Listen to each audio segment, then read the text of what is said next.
question?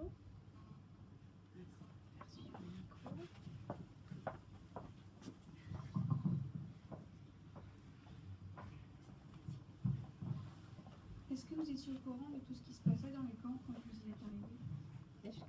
Est-ce que vous saviez ce qui se passait dans les camps avant d'arriver? Non, pas du tout. Moi, quand j'ai été arrêtée, j'étais une petite résistante en Bretagne, vous voyez. Je savais que les nazis exécutaient les gens, faisaient souffrir dans les prisons.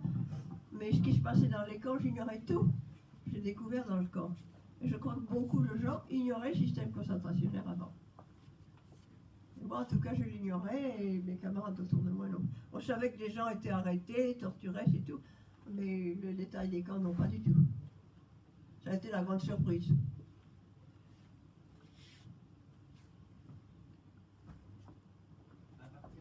À partir de quand les gens ont commencé à vous écouter quand vous leur racontez les souvenirs du camp? J'entends pas. À partir de quand les gens t'ont écouté? À partir de quand est-ce que les gens ont commencé à vous écouter quand vous témoignez? Ben, au début, il y a eu quelques personnes, des historiens, etc. Mais pour qu'on les écoute plus largement, il a fallu tout de même assez longtemps. Peut-être, moi, même nous-mêmes, si vous voulez, mes camarades déportés, on dit, on n'a pas, pendant les 20 premières années, on s'est reconstitué, on a analysé nos archives, on a regroupé nos archives, mais on a limité les interventions. C'est mieux après une vingtaine d'années, oui. Pas tout de suite. Ça passait pas dans le public et nous-mêmes, on en avait un petit peu assez, on ne voulait pas recommencer à raconter trop vite alors que ça passait pas bien. Alors que maintenant, il y a énormément de monde. Qu'est-ce que vous pensez de la France d'aujourd'hui? Qu'est-ce que tu penses de la France d'aujourd'hui? Ah ben, la France d'aujourd'hui, je dirais le meilleur et le pire. La France d'aujourd'hui, elle est informée en gros, mais de nouveaux crimes sont apparus.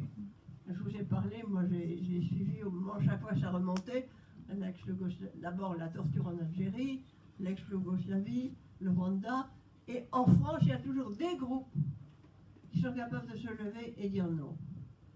Bon, moi j'ai l'association déportée, et puis la Ligue des droits de l'homme et d'autres associations veillent. La masse de la population, moi, ce qui me fait plaisir, si vous voulez, c'est quand il y a des grandes manifestations publiques pour protester pour plus de justice sociale, etc. Ça, bon, devant les attentats, les tout derniers attentats, la population bouge. Mais ce qui manque derrière, c'est quelque chose de plus solide que vous, les plus jeunes, vous pouvez assurer. Une formation pour rester attentif et vigilant à ce qu'on vous dit, être capable de dire non plus tôt, plus vite. Oui. Alors les derniers attentats, évidemment, créent l'angoisse. C'est un nouveau système. Si vous voulez, ce ne sont pas des nazis, mais ce sont des extrémistes musulmans qui viennent nous agresser. Et moi j'ai des amis musulmans qui ne se reconnaissent pas du tout devant la cruauté de ces gens qui tuent. Aucune religion, protestants, juifs, etc., n'admet dans ses principes le droit de tuer. Ce sont des extrémistes. Et ça, des extrémistes, il faut être capable massivement de dire qu'on récuse totalement leur référence à une religion pour tuer. Et ce qui se passe en ce moment. Se référer à une religion sous prétexte on tue l'ennemi. Non. Alors je me suis dit, croyant pas croyant, au nom de Dieu, on va tuer. Mais je dirais ce sont les hommes qui construisent des dieux comme ça. Il n'y a pas de force spirituelle qui serait d'accord pour faire tuer les êtres humains. Il y a des déformations terribles et il faut être capable de dire non, non, non, non. Les gens sont choqués, ils ont peur, mais ils sont capables aussi. Ils sont plus capables de faire une grande manifestation de masse que de maintenir une vigilance constante à ce qui se passe à côté d'eux. Mais c'est là pourtant qu'il faut que chacun soit éveillé. Peut-être une question en lien avec ce que vous venez de dire. Sur votre entrée en résistance, quels sont les facteurs finalement qui ont fait que vous êtes levé par rapport à d'autres camarades qui ne l'ont pas fait à cette époque-là? Comment je suis rentrée en résistance? Ben, je dirais que c'est une tradition familiale. Ce n'est pas la classe, ce n'est pas mes camarades jeunes, vous voyez. Et alors, dans ma famille, il y avait une longue tradition. Par exemple, j'avais un grand-père journaliste qui avait fait des enquêtes internationales. Par exemple, en Pologne, dans les années 1960, par là, etc., il avait ramené de Pologne un livre qui s'appelait Les Héroïnes. Et je lisais ça quand j'avais 14 ans, 15 ans.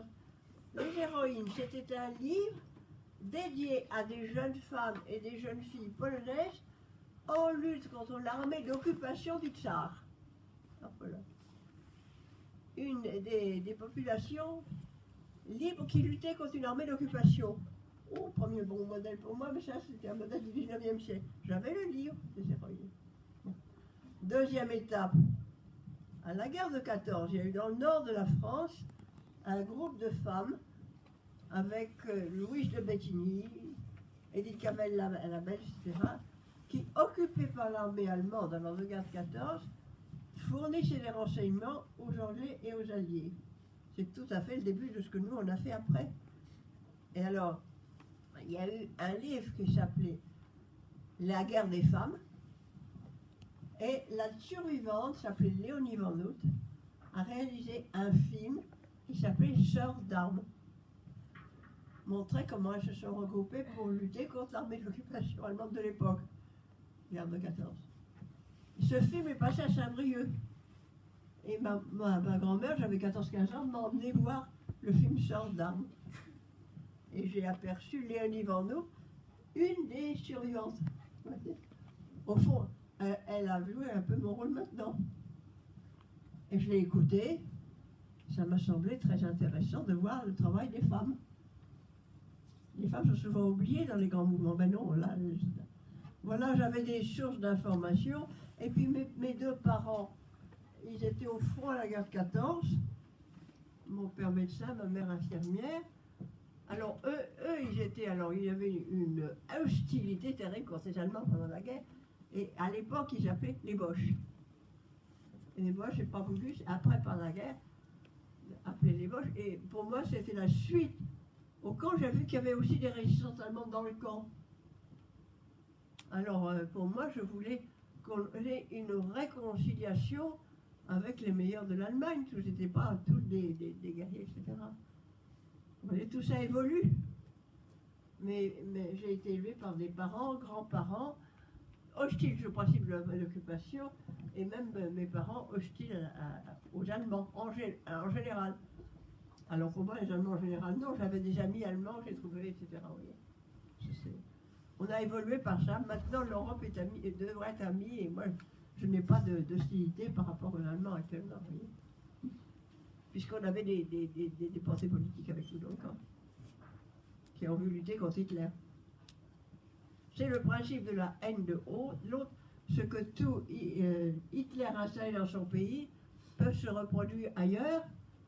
Domination, régime totalitaire, oppression, quel que soit le pays, et ça, il faut le condamner. On a droit à la liberté d'expression, etc. Nos luttes continuent, c'est ça.